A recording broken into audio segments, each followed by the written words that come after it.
Good morning, welcome to today's session.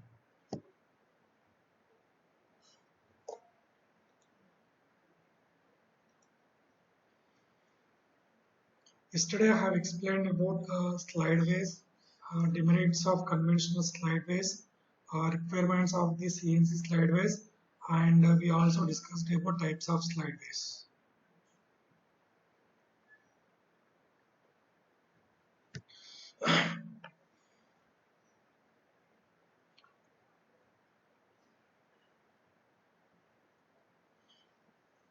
The slideways are the paths over which the machine tool slides move.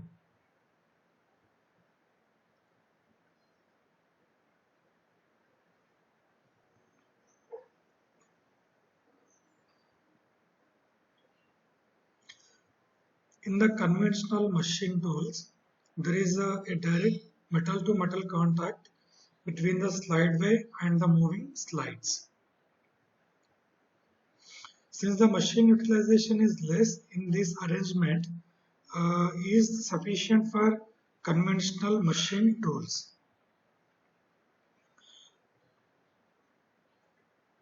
And the demand on slideways is much more in CNC machines because of rapid movement and high machine utilization.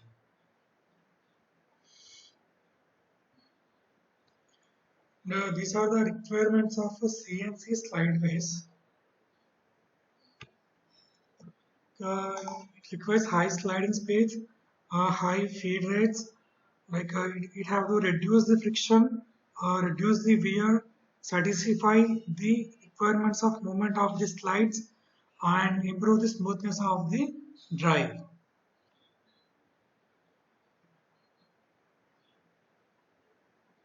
So we discussed about the types of slideways. The types of slideways are hydrostatic slideways, linear bearing with balls and rollers, and surface coatings. So what are hydrostatic slideways? So in these, air or oil is pumped into small cavities or pockets, machined into the carriage or slides which are in contact with the slideway.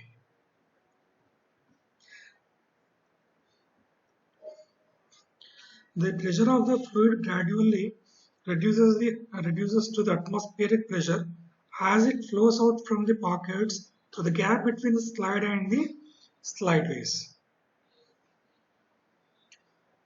So this is about the hydrostatic slideways.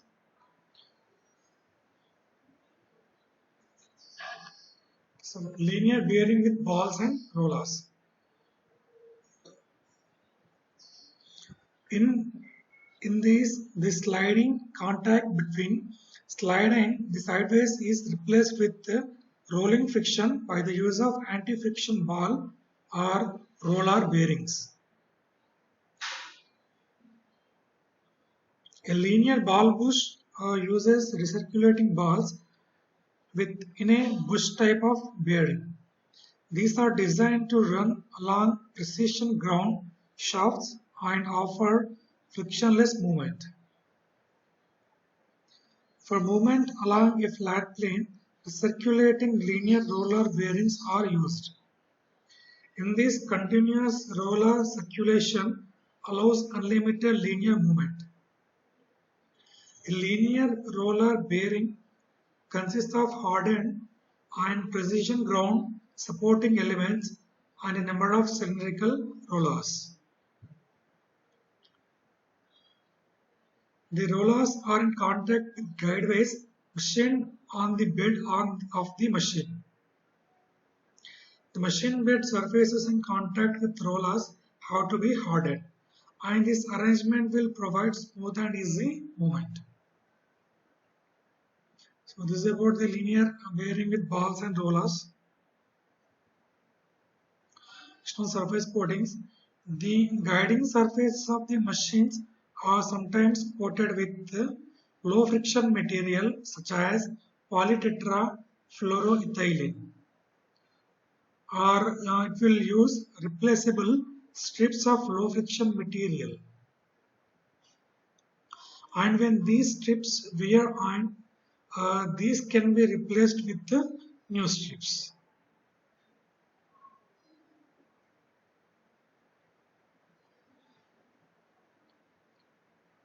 And today's session objectives are we are going to discuss about recirculatory ball screws and feedback devices and different type of encoders.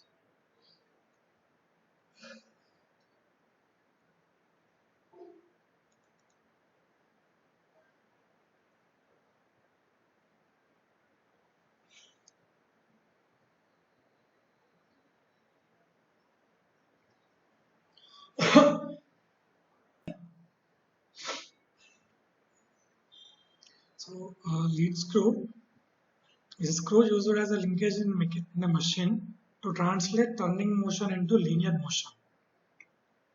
Because of larger area of sliding contact between their meeting parts, screw threads have larger frictional energy losses compared to other linkages.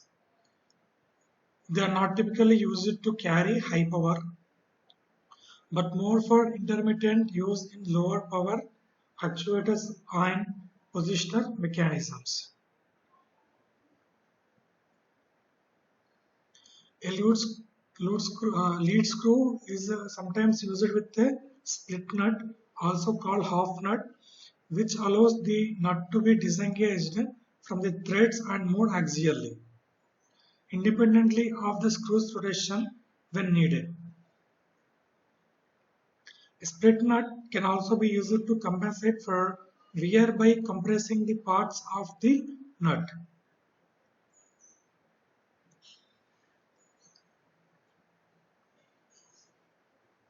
And the lead screw with acme threads is not suitable for CNC machines due to high friction between lead screw and nut and poor power transmission and inaccuracy due to backlash. And these problems can be overcome with the use of recirculating ball screw and nut arrangement. In this, the connection between the screw and nut is through an endless stream of recirculating steel balls. So this is the recirculating ball screw mechanism. So these are the recirculating balls. The screw thread is hardened and ground ball race in which steel balls in the nut circulate. The balls rotate between the screw and the nut at some point. The balls are returned to the start of the thread in the nut. The rigidity and positioning accuracy of the system is improved by using the recirculating ball screws.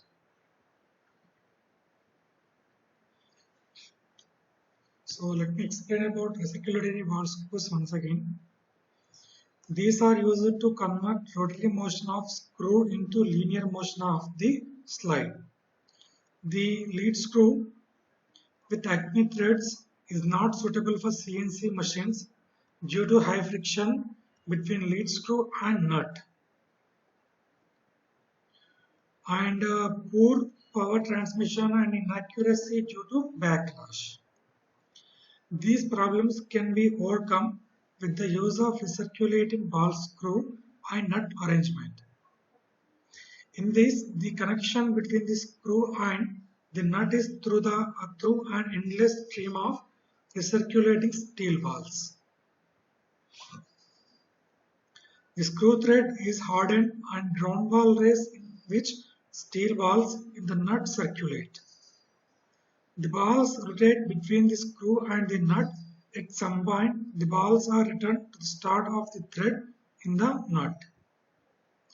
The rigidity and positioning accuracy of the system is improved by using the recirculating ball screws.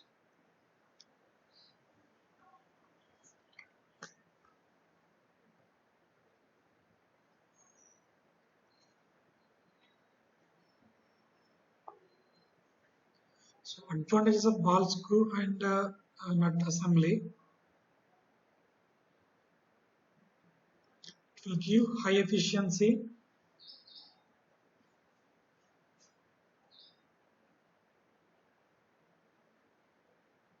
and wear is minimum in this. Stick slip phenomenon is eliminated.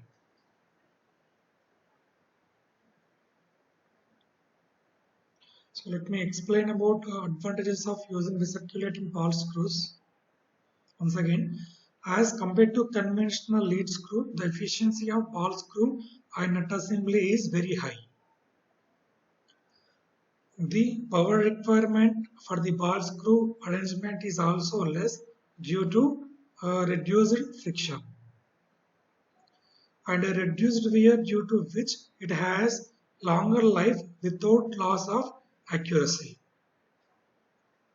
Stick slip is eliminated in recirculating ball screw and nut arrangement.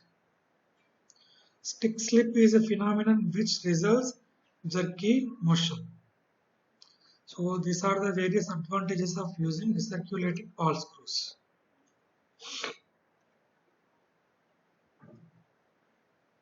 So types of control systems used in CNC are open loop system and closed loop system.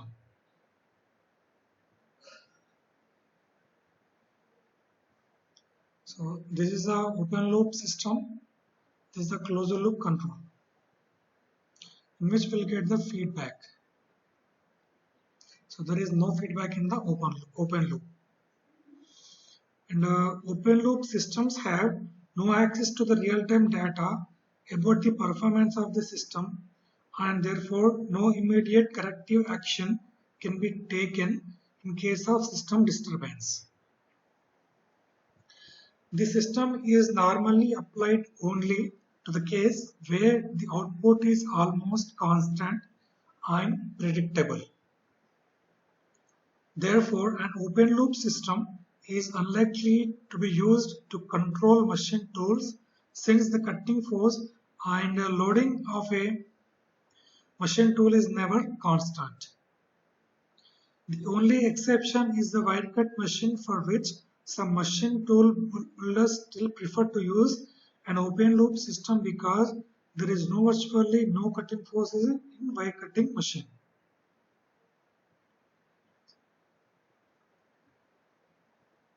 So let me explain about open loop system once again. Open loop systems have no access to the real-time data about the performance of the system, and therefore no immediate corrective action can be taken in case of system disturbance. This system is normally applied only to the case where the output is almost constant and predictable. Therefore, an open loop system is unlikely to be used to control machine tools, since the cutting force and loading of a machine tool is never a constant.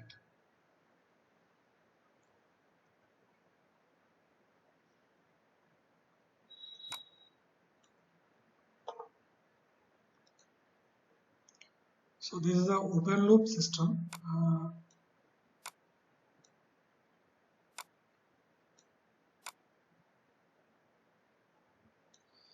This is the input.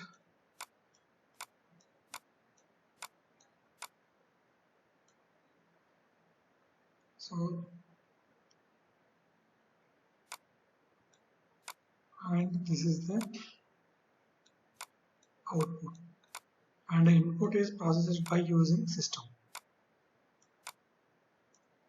And this is the block diagram of the open loop system. Simply will give the input, system processes the input and gives the output, and there is no feedback in this. And in closed loop systems, feedback devices closely monitor the output, and any disturbance will be corrected in the first instance. Therefore, high system accuracy is achievable in closed loop systems. This system is more powerful than the open loop system and can be applied to the case where the output is subjected to frequent changes. And nowadays, almost all CNC machines use this control system. So let me explain about a closed loop system once again. In a closed loop system, feedback devices closely monitor the output, and any disturbance will be corrected in the first instance. Therefore, high system accuracy is achievable. This system is more powerful than the open loop system and can be applied to the case where the output is subjected to frequent changes. Nowadays, almost all CNC machines uses this control system.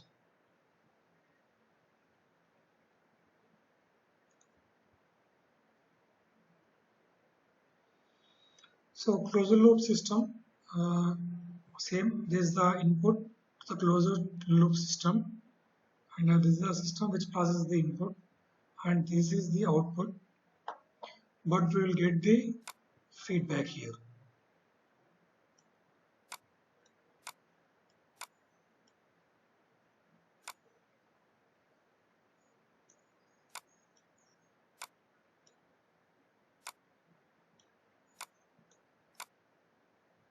So this is a feedback.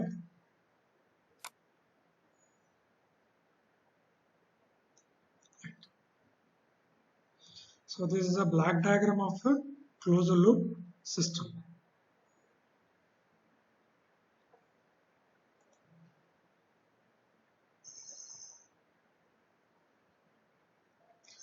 Check in this also we are not getting any feedback here. So this is an open loop system, and in the closed loop system we are getting the feedback signal by using position sensors here.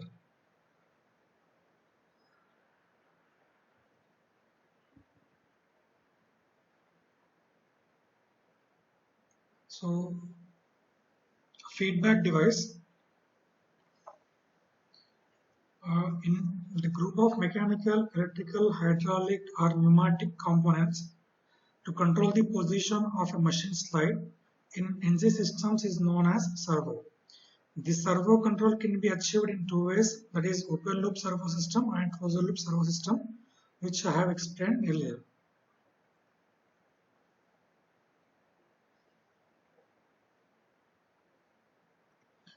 In a closed loop system, it uses the position transducer, for example, commonly called as feedback device. So a feedback device is defined as a sensing device which measures the actual position of the machine slide. The difference between the required position and the actual position is detected by the comparator circuit, and the action is taken within the servo to minimize the difference or no error. So this is a positioning sensor which gives feedback.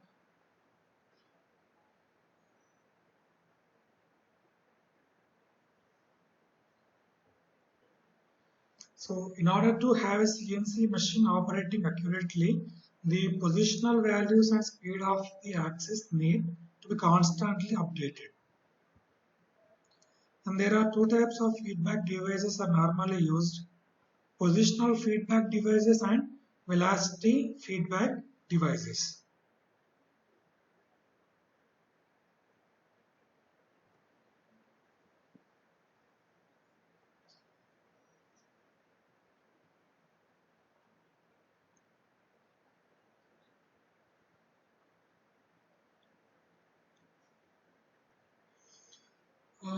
Positional feedback devices. There are two types of positional feedback devices: linear transducer for direct positional measurement and rotary encoder for angular or indirect linear measurement. So linear transducers.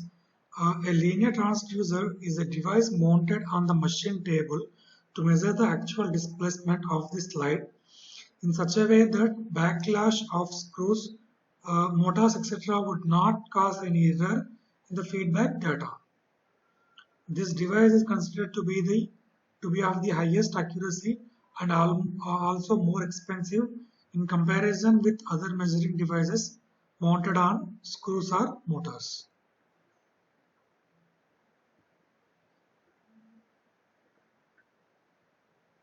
So next one, rotary encoders.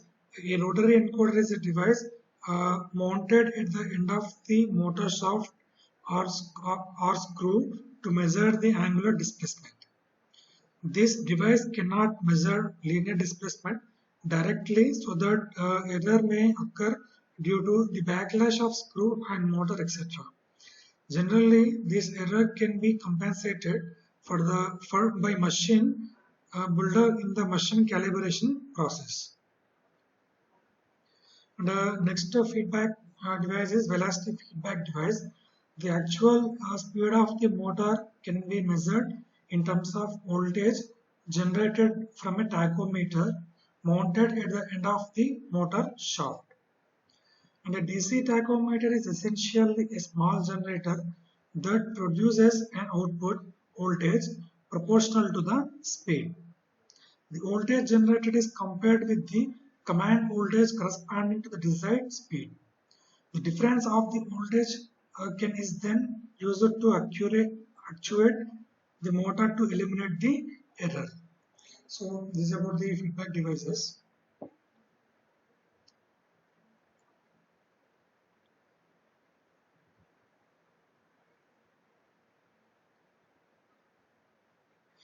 In this, I am going to explain about the encoders, and here we will use two types of encoders: absolute encoder and incremental encoder.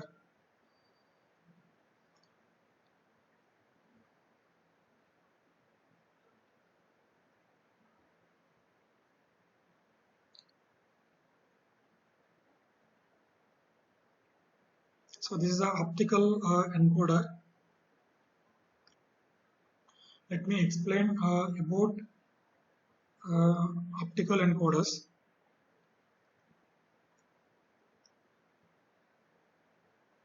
An encoder is a device that provides a digital output as a result of a linear or angular displacement. Position encoders can be grouped into two categories: incremental encoders that detect changes in rotation from some datum position, and absolute encoders which give the actual angular position.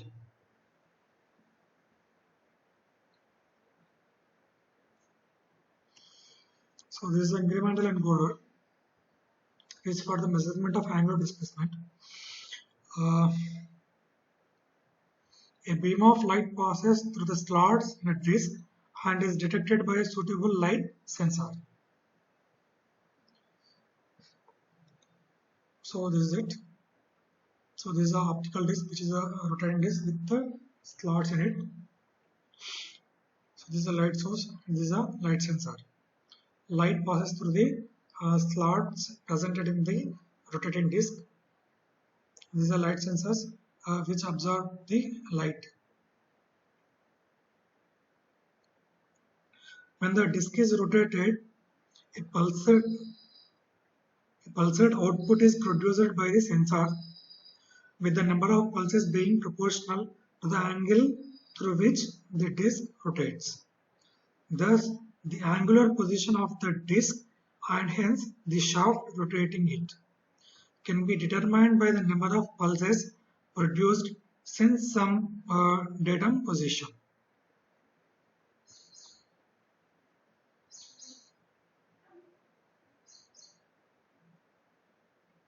So in practice, three concentric tracks with three sensors are used.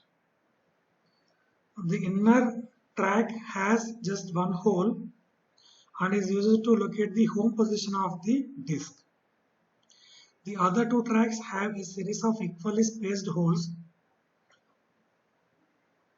that go completely around the disc, but with the holes in the middle track offset from the holes in the outer track by 1/2 the width of a hole. This offset enables the direction of rotation to be determined. In a clockwise direction, the pulses in the outer track lead those in the inner in the anti-clockwise direction they lag. The resolution is determined by the number of slots on the disk. For example, with the 60 slots in one revolution, then since one revolution is a rotation of 360 degrees, the resolution is 360 by 60 means 6 degrees. So this is about the incremental encoder. Let me explain about it once again. These are for angular displacement.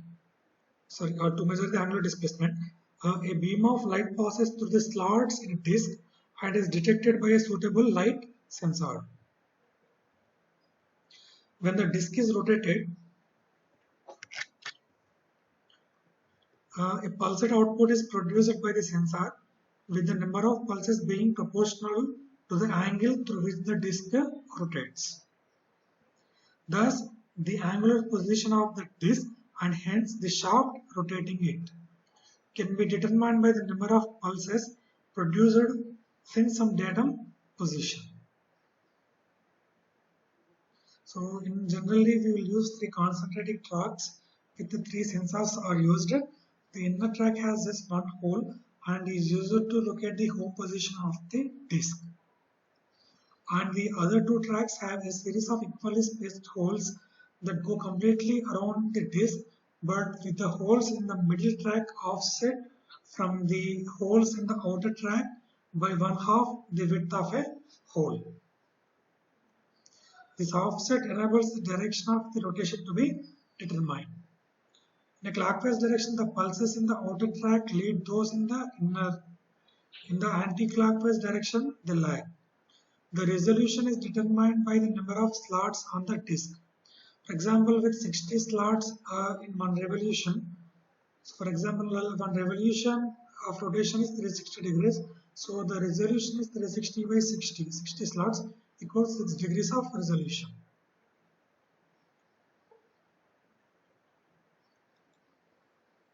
So this is an absolute rotary encoder. It is for the measurement of angular displacement. This gives an output in the form of a binary number of several digits, each such number representing a particular angular position. The rotating disk has three concentric circles of slots and three sensors to detect the light pulses.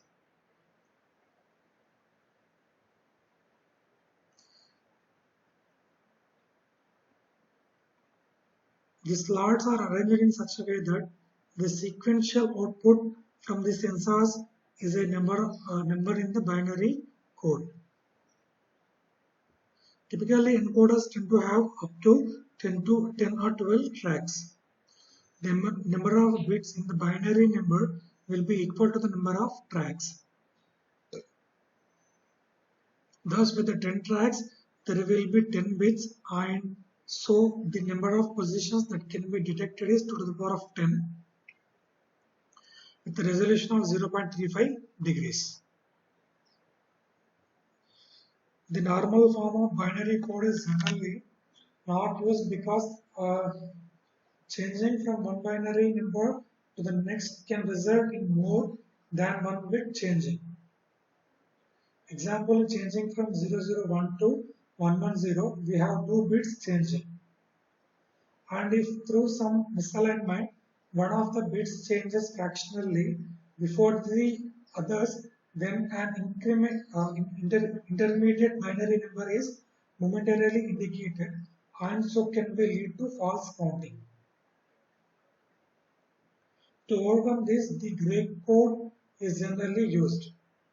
And with this code, only one bit changes in moving from one number to the next.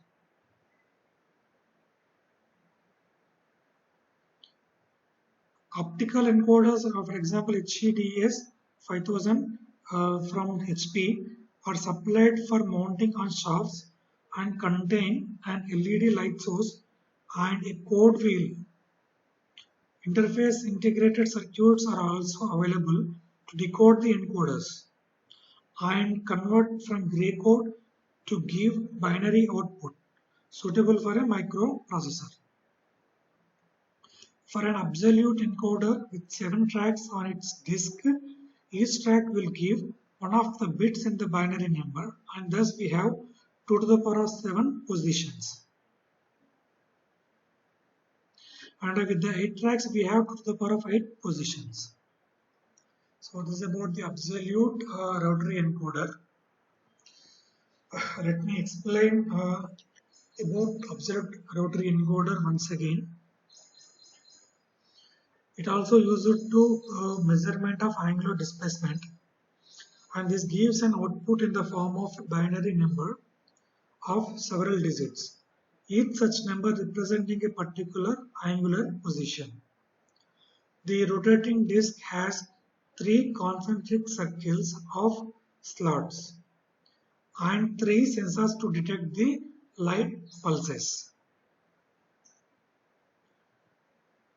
The slots are arranged in such a way that the sequential output from the sensors is a number in the binary code. Typical encoders tend to have up to 10 or 12 tracks. The number of bits in the binary number will be equal to the number of tracks. Thus, with 10 tracks, there will be 10 bits. And so the number of positions that can be detected is 2 to the power of 10. That is 1024. And a resolution of 360 by 1024 means 0.35 degrees. The normal form of binary code is generally not used because changing from one binary number to the next can result in more than one bit changing. For example, in changing from 001 to 110, we have 2 bits changing. And if through some misalignment, one of the bits changes fractionally, therefore the others, then an intermediate binary number is momentarily indicated, and so can lead to false counting. To overcome this, the gray code is generally used, and with this code only one bit changes in moving from one number to the next. So optical encoders, example HEDS 5000 from HP Hewlett Packard, are supplied for mounting on shafts and contain an LED light source and a code wheel. Interface integrated circuits are also available to decode the encoder and convert from gray code to give a binary output suitable for a microprocessor. Now for an absolute encoder with 7 tracks on its code disk, each track will give one of the bits in the binary number, and thus we have 2 to the power of 7 positions.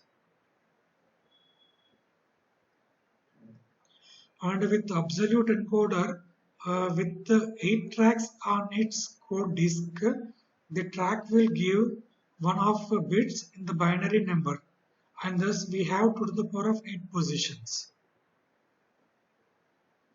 So this is about the absolute rotary encoder.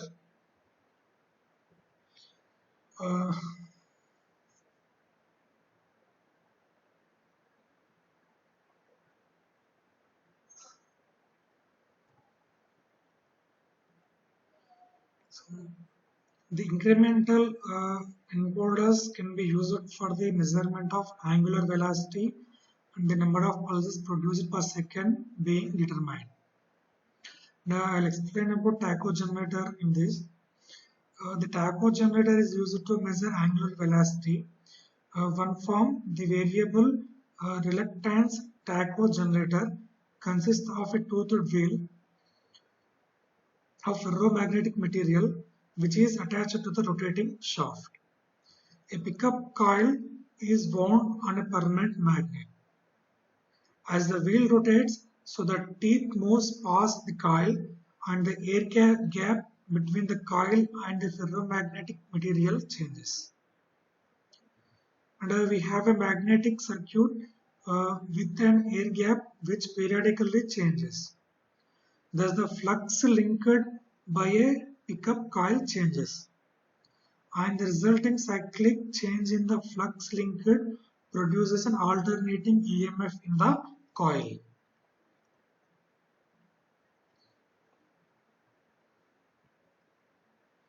So this instead of using maximum value of the EMF as a measurement of the angular velocity, a pulse shaping signal conditioner can be used to transform the output into a sequence of pulses, which can be counted by a counter, and the number counted in a particular time interval being a measure of the angular velocity. And another form of tacho generator is essentially an AC generator. It consists of a coil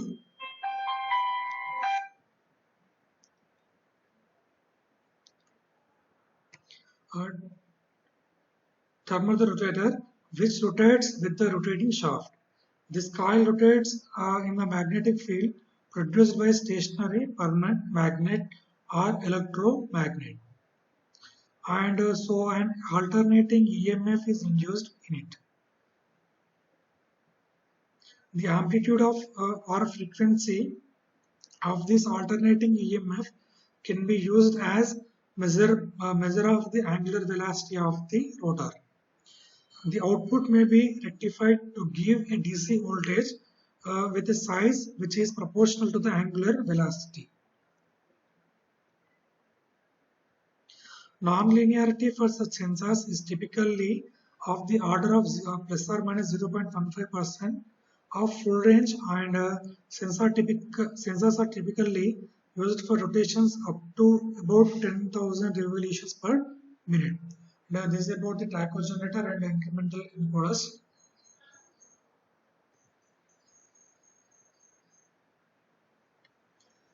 So linear transducers, the principle involved in the operation of these transducers are similar to that of a rotary transducer. These transducers measure the position of slide directly. So they do not need high precision intermediate elements, namely screw and nut and gearing.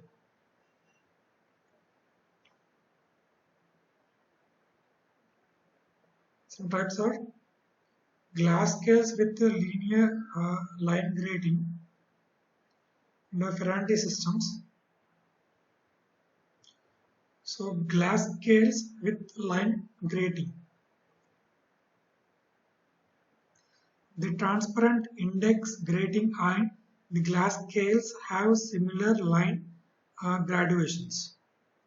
The relative movement between two scales results in alternate transparent and opaque regions. The width of the lines and space is 20 microns each. The light passing through these regions is sensed by photodiodes. The resistance of these photodiodes changes with the intensity of falling light, resulting in electrical pulses, and the total travel is determined by counting these pulses. Next one, Ferranti system. The least count of the glass scales with the line grating system can be improved by utilizing the Moir effect. So in the Ferranti system, when the index grating is set at a small angle with reference to the scale grating, the interference effects give rise to Moir fringes. If the scale mounted on the machine tool slide is now moved the fringe pattern travels at right angles to the direction of the slide movement. The movement of fringes is detected by photodiodes placed across the width of the grating, and the direction of movement is related to the order or sequence in which the photocells send pulses, and these pulses are added or subtracted according to the direction of the slide movement.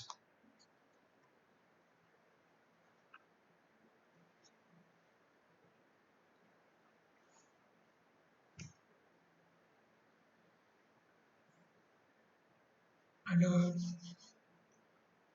today we discussed about the circulatory ball screw and various feedback devices and open loop and closed loop control systems and working of the various encoders.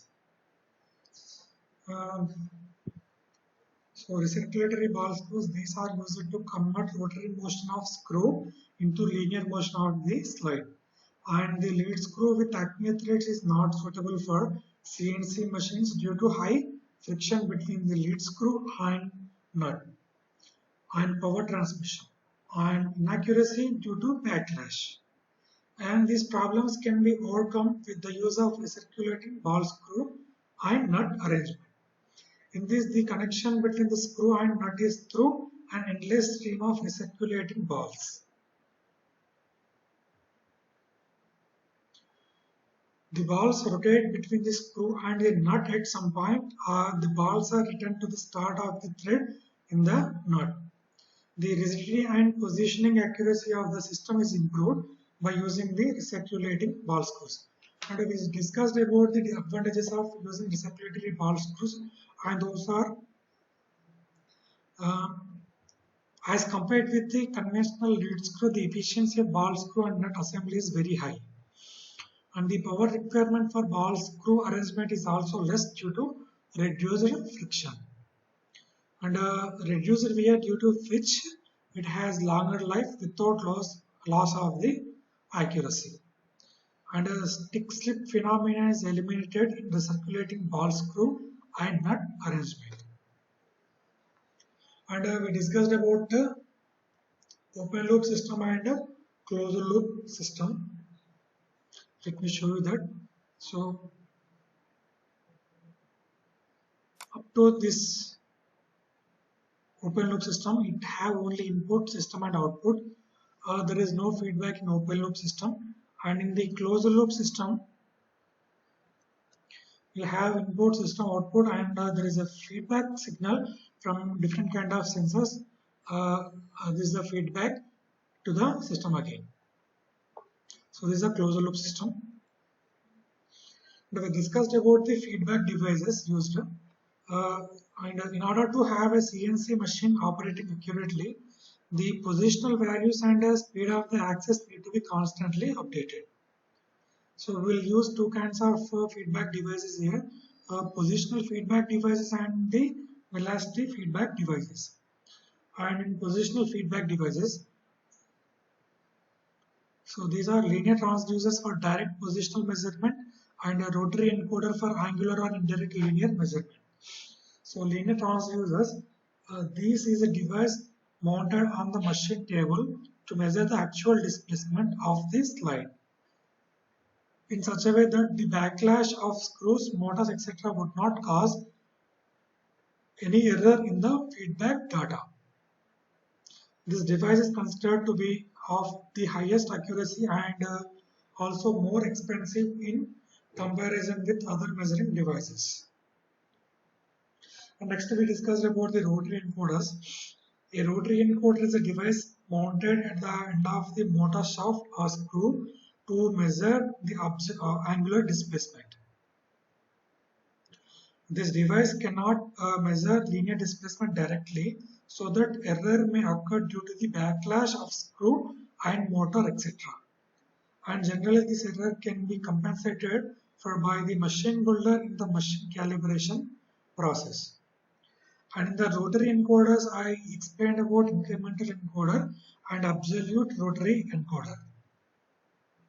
And the next one is velocity feedback device. The actual speed of the motor can be measured in terms of the voltage generator from a tachometer mounted at the end of the motor shaft. DC tachometer is essentially a small generator that produces an output voltage proportional to the speed. The voltage generated is compared with the command voltage corresponds to the desired speed. The difference of the voltage is then used to actuate the motor to eliminate the error. And I have also explained about tacho generator. I have also explained about the tacho generator. This is used to measure the angular velocity. So this is it.